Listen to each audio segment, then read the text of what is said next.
Samidam Shanti, peace to you, peace to me. Hello and welcome to another video. My name is Peter, and today I want to talk about many people are disguising themselves, they're pretending to be pious and balanced. So many people are pretending to be pious and balanced.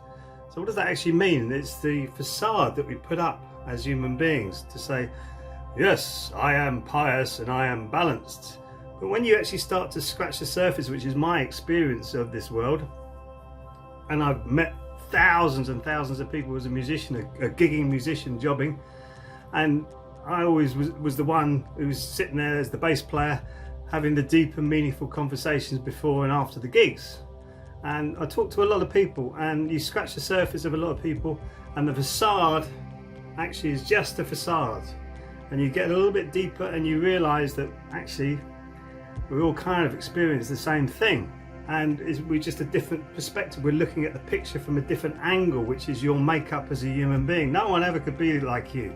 It's your DNA that has come in through your parents, and the energy that's come in through when you're perceived. It's your life force energy comes into your body at maybe the same time. Nobody quite knows when, but it comes in. So you've got these amalgamations of energy that are completely individual to you. No one else could be like that. It's a miracle. It's absolutely fantastic. So, but to protect yourself, you put up a facade, and part of that is to conditioning, the social conditioning of the society that we live in. We're born into a mean that we feel like that we cannot change. That's actually rapidly changing right now, because people are realizing we got to change this. We got to change this. This is absolutely crazy. But there seems to be a rising of these people. I hear them on the radio who feel like they're pious and balanced, and yet someone like me or other people like me who are starting to raise their consciousness, starting to ask more questions. Can you get onto the radio and speak to them? No, they won't allow you questions, direct questions to these people, because it will knock them off their balance. They won't look so pious, because they're putting in an agenda or speaking about an agenda that they want to push. And I think the most incredible one now was the plastic.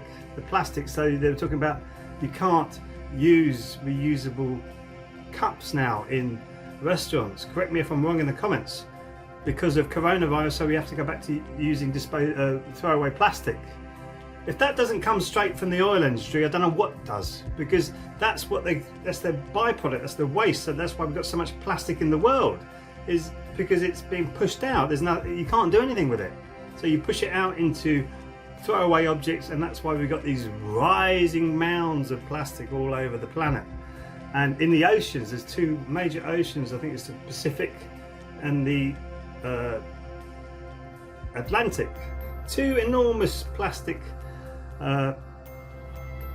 junk piles in the middle of the oceans. What do you think that's doing to the ocean, to the fish, to the life there, the plankton? The plankton gives us oxygen in the air, actually one of the major sources of oxygen, and we're helping to destroy that. And that's a pious and balanced opinion. Pious and balanced opinion. Yes, we have to do this. That's why you question these people, and they say, and then they go into like overload, and then the eyeballs go into the back of the head, blah, blah, blah, blah. This is what we're turning into as a species. Well, the people at the top are, anyway. They're turning into this pious and balanced, or perceived pious and balanced people, and it's not working at all because we can't question them. We're also, their underlings are turning into like snitches.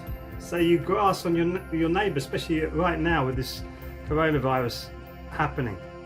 You're snitching, and they're turning people into power and control freaks. So you get them coming into the. I haven't experienced this, but my wife has. And you come into the supermarket, and they don't go past that line. No. Okay, now you can move. No, don't pass that line. And it's unbelievable. My wife is commenting on it. Where are these people suddenly come out of the woodwork and they want to tell you exactly how you got to live your life, pious and balanced? But if you go and start scratching at their lives, especially us being vegan, people seem to be scared of that. There's nothing to be scared of. It's my personal choice. Your choice is your choice. But if I start to question about your choices, say, well, is that good for the environment? You're talking about the environment, which is what the coronavirus is all about, is getting your space so that you don't go into the environment that has a virus in it. The whole social distancing is madness. I'm going to talk about that in a second. But no, they can't answer any questions on veganism and how that really helps the planet rather than detrimental to the planet of eating meat and the way that it's being produced at the moment. But the social distancing, I'll just quickly say about that, the virus sits in the air anyway, and it can sit in the air for hours. So if someone with the virus walks through a supermarket anyway, everybody's going to get it in there if there's enough of the little viruses in the air. It doesn't matter whether you're a metre apart or not, or 2 metres apart or not, it doesn't matter, because you're going to get it because it's an airborne virus. What now? I was saying in the last video about feeling alone, it's about splitting us away from each other. So it's the compartmentalization of information that's giving people this idea that they can actually sit there and be pious and balanced. But my thing I would say to you is question everything. Question everything.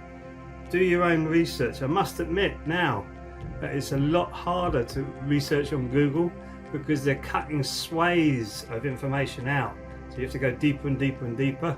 Not sure if they've done that with Google Scholar yet, but when I was researching EMFs, electromagnetic frequencies, and the detrimental effect on human beings, and also things like glyphosate, yeah, you go onto Google Scholar, you look for the scientific evidence on that, and you'll find it quite easily. I haven't checked that recently, but on Google itself, search engines, sometimes you have to go to 8, 9, 10, 11 pages to get another opinion outside of the mainstream media, and that is getting worse and getting worse, and even getting worse on YouTube, where people are getting banned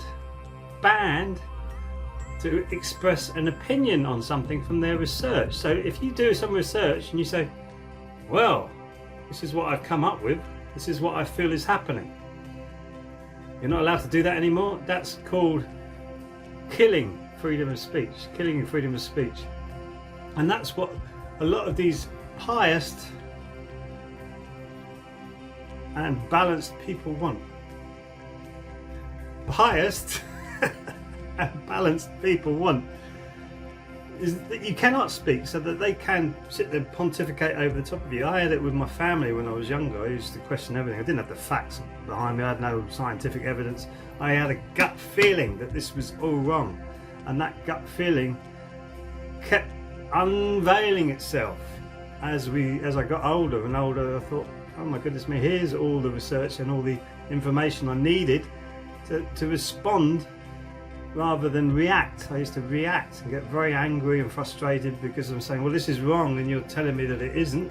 I was getting a pious and balanced opinion with someone wagging their finger in my face. No, don't allow it to happen anymore. Question everything. If you question everything, then maybe these people will go back into the woodwork again, so that we can actually live a peaceful and happy life, rather than having our fingers wagged in your face saying, no, it's your decision. At the end of the day, you have freedom of choice. If you want to mess your life up, mess it up. No one's stopping you. The children need to be looked after, but if you're an adult and you want to mess it up, then go through that experience of having a messed up life to say, well, you've got to get yourself together, and that helps you to get stronger. If you want spiritual enlightenment, spiritual growth, really going through the dark night of the soul, the troubles and the real depression that I've been through, I think many people have been through. Many people got a story on that. It really shows you the other side of it and how to come up. So that's what I would say. Question everything. Just allow this to happen. If you are falling or getting depressed or low about your life, let it happen, but let it come back up, come back up. Keep focusing on this is not a permanent state to be in. This is not a permanent state to be in. And neither is a pious or balanced person wagging their finger in your face. That's not a permanent state. This is a short period that we need to go through, because we need to learn. We need to learn that we don't want this in our society. We don't want people wagging their fingers, snitching and grassing us up and saying this and that. You need to be living a pious and balanced life yourself, and through that you can only get it through yourself. I think it was Socrates who says, I can't teach you anything, but I can make you think. Can't teach you anything, but I can make you think. Now, what a pious and balanced statement that is. Not, don't do this because I say so. Don't do this because I'm the government. Don't do this because of this, because of that, because of this, blah, blah, blah, blah, blah, blah. No, you yourself become pious and balanced yourself. Thank you for watching, and please like and subscribe, and I'll see you in the next video. Sarang Hamida.